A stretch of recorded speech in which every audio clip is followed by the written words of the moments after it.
Polisi mengamankan 13 kawanan bocah kecil dan seorang remaja yang memalak sopir asal luar kota yang berhenti di lampu merah Selasa 4 Juli 2023 sekitar pukul 23.00 waktu Indonesia Barat.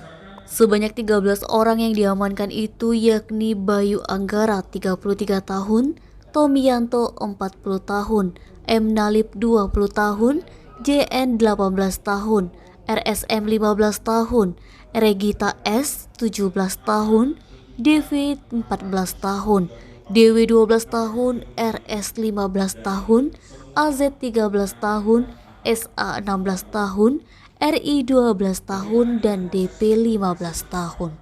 Semuanya warga Jalan Maju Bersama, Kecamatan Sukarami, Palembang. Aksi pemalakan itu diketahui terjadi di Jalan Soekarno-Hatta, Kecamatan Ilir Barat 1, tepatnya lampu merah Simpang Macan Lindungan, Palembang, pada Selasa 4 Juli 2023 sekitar pukul 23.00 waktu Indonesia Barat. Modusnya, anak perempuan yang masih di bawah umur pertama kali mendekati dan berpura-pura menjual minuman kepada sopir truk bernopol luar Palembang. Kemudian, usai sopir membuka kaca dan seorang laki-laki langsung mengambil secara paksa barang-barang yang ada di dalam mobil seperti handphone dan uang serta barang berharga lainnya.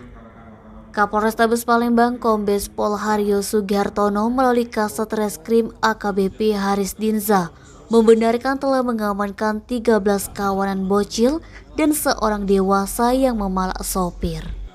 Lanjut Haris Dinza, selanjutnya 13 kawanan bocil dan seorang dewasa ini sudah dikoordinasikan ke instansi terkait seperti Bapas dan Dinsos. Haris Dinza mengimbau kepada orang tua untuk menjaga anak-anaknya jangan sampai terulang kembali hal yang sama.